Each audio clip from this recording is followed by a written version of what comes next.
पूनम आराम से सो रही होती है। तभी दबे पांव पूनम की सास उमा उसके कमरे में आती है और दराज में रखे पैसों से भरी गुल्लक उठाकर वहाँ से चली जाती है।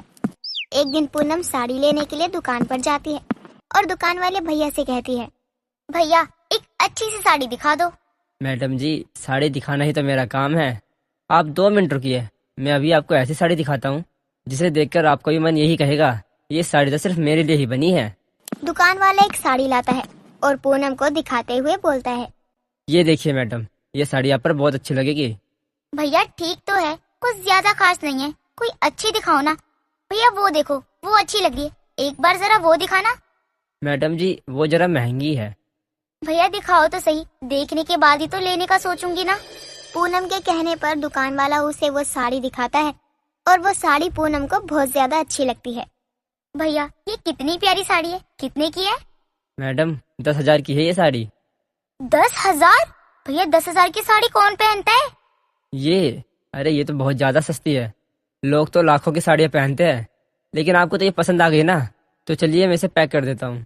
नहीं नहीं भैया, इसे पैक क्यों करना? अरे मैं तो बस 500-600 की साड़ी लेने आई थी, इतनी महंगी साड़ी लेने लायक तो पैसे ही नहीं है। रहने दीजिए भैया, कोई बात नहीं। जब लेना ही नहीं होता तो बोलती ही क्यों हो? औकात होती नहीं है साड़ी लेने की और चले आते हैं मुंह उठाकर। अपनी हैसियत देके दुकान में जाया करो। भैया आप ये कैसे बोल रहे हो? मैंने बस एक साड़ी देखने को ही तो मांगी थी। अगर मेरे पास इतने पैसे होते तो मैं साड़ी क्यों नहीं लेती? अब क्या देखने के भी पैसे लोगे आप? जब आपको कुछ लेना ही नहीं था तो आपने मेरा टाइम क्यों खराब किया? आपको पता है आपकी वजह से मेरा कितना समय खराब हुआ है? आपके पूरे खानदान ने भी कभी इतनी महंगी साड़ी देखी है? आप जाइए यहाँ से और मेरा और दिमाग खराब मत कीजिए। पूनम को उस दुकान वाले की बातें बहुत ज्यादा बुरी लग जाती हैं और वो मुंह लटकाकर अपने घर वापस आ जाती है। पूनम को ऐसे उदास देखकर पूनम का पति दीपक और सास उमा आते हैं और उमा कहती है, बहू क्या हुआ, सब ठीक तो है ना? तू कुछ उदास सी लग रही है, कुछ हुआ है क्या? माँ जी, मैं एक दुकान पर गई थी जहाँ मैंने एक बहुत अच्छी साड़ी देखी जो मुझे बहुत पसंद आई थी, लेकिन वो ना बहुत ज्यादा ही महंगी थी और दुकान वाले ने मुझे जलील करके भगा दिया। कितनी महंगी थी जो दुकानदार ने तुम्हें दुकान से निकाल दिया? 10,000 की थी। माँ जी, दीपक जी, आप मुझे वो साड़ी दिला दो ना, मेरा बहुत मन है वो साड़ी पहनने का। कुछ महीने बाद मेरा जन्मदिन भी आएगा, मैं तब वो साड़ी पहनना चाहती हूँ। बहू क्या मांग रही है, तुझे पता है ना?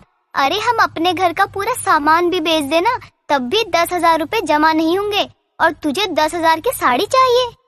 माँ सही कह रही है, ये इतनी महंगी चीजें ये हम गरीबों की बस की बात नहीं है। आप लोग क्या मेरी खुशी के लिए इतना भी नहीं कर सकते हो? बस 10,000 की साड़ी तो है वो। अगर खुशी 10,000 रुपयों में आग लगाने से मिलेगी तो बहू दुखी ही रह।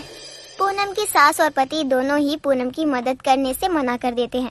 ये देखकर पूनम को और भी ज्यादा ठेस पहुंचती है, जिसके बाद अगली सुबह पूनम जल्दी से घर का सारा काम करती है और फिर अचार पापड़ बनाने लग जाती है।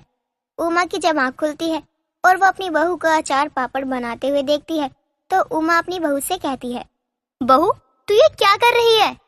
माँ जी, अब आप लोग तो मुझे वो 10,000 वाली साड़ी दिलाने से रहे, तो मुझे खुद ही अपने लिए कुछ न कुछ करना ही पड़ेगा ना, इसीलिए मैं अचार पापड़ बनाकर लोगों में बेचा करूंगी। पूनम अचार पापड़ का ही नहीं बल्कि लोगों के कपड़े सिलने का काम भी शुरू कर देती है। 1 महीने बाद पूनम के पास 10,000 रुपए जमा हो जाते हैं और पूनम उन पैसों को गुल्लक में डालती है। ये देखकर दीपक कहता है, अपने लिए एक साड़ी लेनी है और तुम इतनी मेहनत कर रही हो, ये देखकर मुझे काफी अच्छा लगा। हाँ बहू, तू अपने किसी शौक को पूरा करने के लिए पति का खून जलाने के बजाय खुद मेहनत कर रही है। सच में ये देखकर काफी खुशी हुई हमें। पूनम को मेहनत करते हुए देखकर उमा और दीपक दोनों को ही काफी अच्छा लगता है, इसलिए अब वो दोनों भी पूनम की छोटे से बड़े काम में बहुत मदद करते हैं। कुछ महीनों में पूनम के पास काफी पैसे जमा हो जाते हैं और उसी शाम जब दीपक काम से घर लौटा होता है तो उसका एक्सीडेंट हो जाता है और पैर टूट जाता है। लोगों की मदद से जब दीपक घर आता है तो पूनम और उमा दोनों दीपक को ऐसे देखकर बहुत ज्यादा परेशान हो जाती हैं और पूनम बोलती है, ये आपको इतनी ज्यादा चोट कैसे लगी? वो बस किसी ने पी रखी थी और उसी के कारण मेरा एक्सीडेंट हो गया, लेकिन अभी मुझे अपनी चोट से ज्यादा घर की टेंशन है। घर की टेंशन? लेकिन घर तो ठीक ही है, तो टेंशन क्यों ले रहे हो? घर तो ठीक है, लेकिन मेरी एक टांग टूट चुकी है और अब मैं काम पे कैसे जाऊंगा? काम पे नहीं गया तो घर कैसे चलेगा? मुझे तो कुछ समझ में नहीं आ रहा। आज से पहले मैं इतना लाचार कभी नहीं हुआ था। बेटा तू परेशान मत हो, सब ठीक हो जाएगा। तू जितना परेशान रहेगा तेरी तबीयत उतनी ही खराब होगी। माँ, परेशान ना रहूं तो क्या करूं? मेरा पाँव टूट चुका है, घर की जिम्मेदारियां मेरे कंधों पर है, और मैं घर पे बैठ जाऊंगा तो काम कौन करेगा? घर कैसे चलेगा? आप टेंशन क्यों ले रहे हो? मैं हूं ना, मैंने भी तो सिलाई की है, अचार पापड़ बनाए हैं, मुझे उससे कुछ पैसे मिलते थे और उससे हम घर का खर्चा चलाएंगे और आपकी दवाई भी लाएंगे। लेकिन वो पैसे, वो तो तुम अपनी साड़ी के लिए जमा कर रही थी ना। मैं उन पैसों को हाथ नहीं लगा सकता, मुझे कुछ और सोचना चाहिए। आप सही कह रहे हो, अब से आप जो भी पैसे लाओगे वो माँ जी मुझे मत देना। हम कैसे हाथ लगा सकते हैं उन पैसों को? ऐसी बात नहीं है पूनम। हाँ तो अगर ऐसी बात नहीं है तो आप चुप हो जाइए और उन पैसों को अब घर के लिए इस्तेमाल करेंगे हम।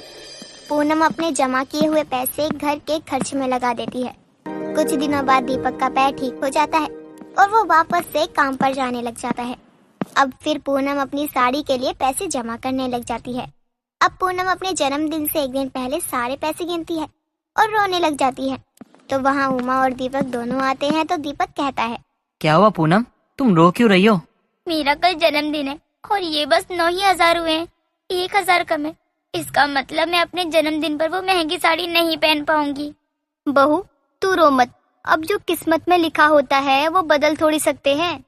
पूनम को बहुत रोना आता है और वो रोते हुए सो जाती है।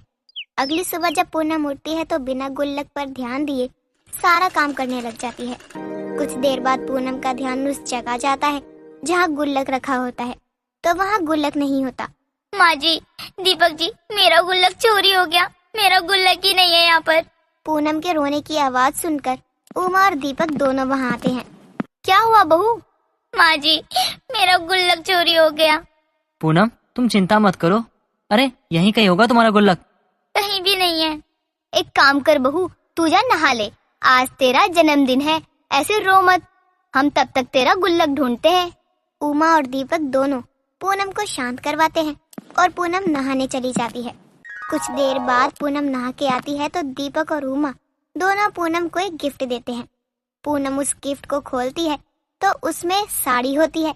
तभी उमा बोलती है, बहू तुझे यही साड़ी चाहिए थी ना? तू इसी साड़ी के लिए इतनी मेहनत कर रही थी ना?